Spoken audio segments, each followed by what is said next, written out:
E D ഉദ്യോഗസ്ഥനെതിരായ കേസുമായി ബന്ധപ്പെട്ട് ഇപ്പോൾ വിജിലൻസ് എസ് പി മാധ്യമങ്ങളോട് സംസാരിക്കുന്നു. അതിലേക്ക് വേണ്ട റെക്കോർഡ്സ് തന്നെയൊക്കെയാണ് അത് തരണം എന്ന് പറയാൻ വേണ്ടിയിട്ട് നമ്മുടെ ഓഫീസേഴ്സ് ഒരു ലെറ്റർ കൊടുക്കാൻ പോയതാണ്. അല്ലാതെ അവിടെ ഒരു പരിശോധനയൊന്നും ഉണ്ടായിരുന്നില്ല. അങ്ങനെ കുറച്ച് കാര്യങ്ങളുണ്ട്. നമ്മൾ സ്പെസിഫിക് ആയിട്ട് നമുക്ക് ഈ കേസിലേക്ക് വേണ്ട കാര്യങ്ങൾ, അത്യാവശ്യം വേണ്ട കാര്യങ്ങൾ അനുവദിച്ച് തരണം എന്ന് പറഞ്ഞിട്ടാണ് നമ്മൾ ഇപ്പോൾ ഇന്ന് പോയി ലെറ്റർ കൊടുത്തത്.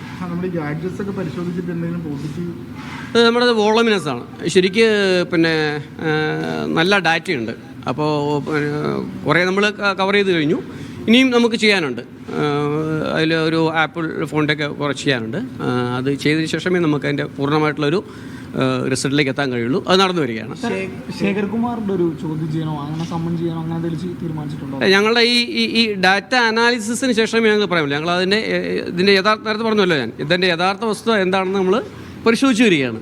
അപ്പോൾ ഈ ഡാറ്റ അനാലിസിസ് എല്ലാം ചെയ്താലേ നമുക്കതിന് കൃത്യമായിട്ടൊരു വിവരം ലഭിക്കുകയുള്ളൂ. അതിപ്പോൾ ഞങ്ങളൊരു ടീം റൗണ്ട് ദ ക്ലോക്ക് നമ്മുടെ ടീം അത് വർക്ക് ചെയ്തുകൊണ്ടിരിക്കുകയാണ്. കൂടുതൽ ആൾക്കാർക്കെതിരെ അലിഗേഷൻ വരുന്നുള്ള ഒരു വ്യാപാരി എന്തോ കംപ്ലൈന്റ്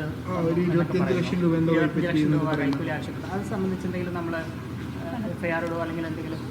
ഇല്ല, നമ്മൾ എഫ്ഐആർ ഒന്നും ഇട്ടിട്ടില്ല. അത് നമ്മൾ പരിശോധിച്ച് വരികയാണ്. അത് പിന്നെ കുറച്ച് ഇൻഫർമേഷൻ ഉണ്ട്, പരിശോധിച്ച് വരികയാണ്. CCTV വിഷ്വൽസ് അങ്ങനെ എന്തെങ്കിലും നമുക്ക് കിട്ടിയിട്ടുണ്ടോ? ഇല്ല, നമ്മൾ പരിശോധിച്ച് വരികയാണ്. ഹൈക്കോർട്ട് റിപ്പോർട്ട് തേടിയിട്ടുണ്ടല്ലോ. അപ്പോൾ ഈ തെളിവുകളൊക്കെ വെച്ചുകൊണ്ടുള്ള റിപ്പോർട്ടായിരിക്കും കൊടുത്തത്? അതിനാണ് നമ്മൾ ശ്രമിക്കുന്നത്. നമ്മൾ ഇതിൻ്റെ യഥാർത്ഥ വസ്തു എന്താണെന്ന് കണ്ടിട്ട് അതാണ് വേണം ബഹുമാനപ്പെട്ട ഹൈക്കോടതി മുമ്പാകെ നമ്മൾ സമർപ്പിക്കാൻ.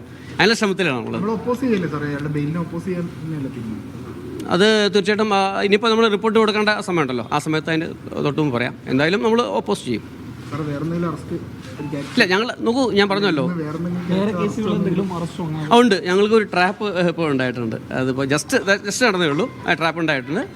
ഒരു വില്ലേജ് അസിസ്റ്റന്റ് നമ്മൾ വിജിലൻസ് ഇ ഡി ഓഫീസിൽ എത്തിയതുമായി ബന്ധപ്പെട്ടായിരുന്നു vigilance S P S Sasidharan സംസാരിച്ചത്. അത് പരിശോധന ആയിരുന്നില്ല, ചില ഫോർമാലിറ്റീസ് ആണ്. അവിടെ ഒരു കത്ത് എത്തിക്കാൻ വേണ്ടിയാണ് വിജിലൻസ് ഇ ഡി ഓഫീസിൽ എത്തിയത് എന്നാണ് അദ്ദേഹം പറയുന്നത്.